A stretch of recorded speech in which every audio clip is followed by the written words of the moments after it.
बदशकील शहजादे की समझदारी। एक शहजादा बदसूरत था और उसका कद भी छोटा था।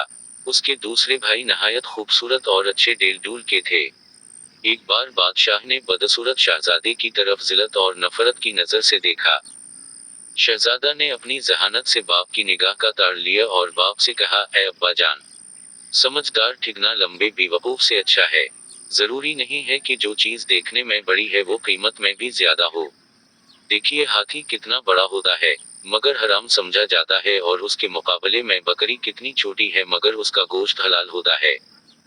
सारी दुनिया के पहाड़ों के मुकाबला में तौरबा छोटा पहाड़ है, लेकिन खुदा के नजदीक उसकी इज्जत और मुर्तबा बहुत ज्यादा है। क्या आपने सुना है कि एक दुबले पतले अक्लमंद ने एक बार एक मोटे बेवकूफ से कहा था कि अगर अरबी घोड़ा कमजोर हवज जाए तब भी वो गधों से भरे हुए पूरे अस्तबल से अच्छा और ताकतवर होता है। बादशाह शहजादे की बात सुनकर मुस्कुराया। तमाम अमीर और वजीर खुश हुए और उसकी बात सबको पसंद आई। लेकिन शहजादे के दूसरे भाई उससे जल गए और रंजीदा हुए। जब तक इंसान अपनी जुबान से बात नहीं करता है उस वक्त तक उसकी अच्छाइयाँ और बुराइयां ढकी छपी रहती हैं। इसी जमाने में बादशाह को एक जबरदस्त दुश्मन का सामना करना पड़ा। जब दोनों तरफ की फौजी आमने सामने आईं और लड़ाई शुरू करने का इरादा किया तो सबसे पहले जो शख्स लड़ने के लिए मैदान में निकला वही बदसूरत शहजादा था। और उसने पकार कर कहा, मैं वो आदमी नहीं हूँ कि तुम लड़ाई के दिन मेरी पैठ देख सको। मैं ऐसा बहादुर हूँ कि तुम मेरा सरखाक और खून में लथड़ा हवा देखोगे, यानी मैं दुश्मन से लड़ते लड़ते जान दे दूंगा मगर हिम्मत न हारूंगा। जो लोग ख्वाह मुख्वाह लड़ाई पर आमादा होते हैं वो खुद अपने खून से खेलते हैं, यानी मुफ्त जान गिनवाते हैं, और जो लड़ाई के मैदान से भाग जाते हैं वो पूरी फौज के खून से खेलते हैं। ये कहकर शहजादे ने दुश्मन की फौज पर बहुत सख्त हमला किया और कई बड़े बड़े बहादुरों को कत्ल कर दिया। जब बाप के सामने आया तो आदाब से बजा लाया और कहा, ऐ अब्बा जान, आपने मेरे दुबले पतले कमजोर जिस्म को जिल्द की निगाह से देखा और हरगिज़ मेरे हन्र की कीमत को न समझा। आपको मालूम होना चाहिए कि पतली कमर वाला घोड़ा ही लड़ाई के मैदान में काम आता है, आराम और आसाइश में पला हवा मोटा ताजा बील काम नहीं आ सकता।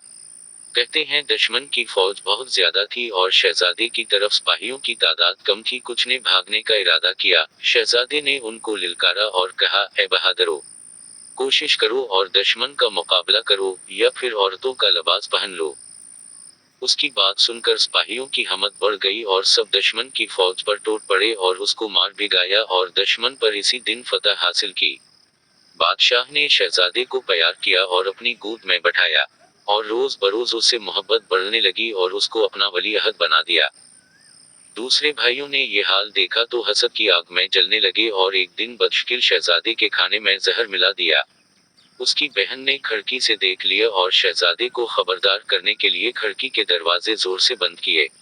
शहजादा उसकी आवाज से चौंक पड़ा और अपनी जहानत से समझ गया कि दाल में कुछ काला है। खाना छोड़ दिया और कहने लगा, ये तो नहीं हो सकता है कि बेहन लोग जिंदा रहें और हनरमंद मर जाएं।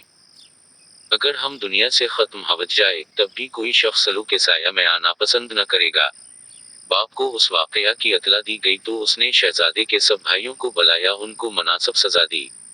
उसके बाद हर एक को अपने मुल्क का एक एक हिस्सा दे दिया ताकि आपस में झगड़ा फसाद न करें। उस तरह ये फतना और फसाद खत्म हुआ।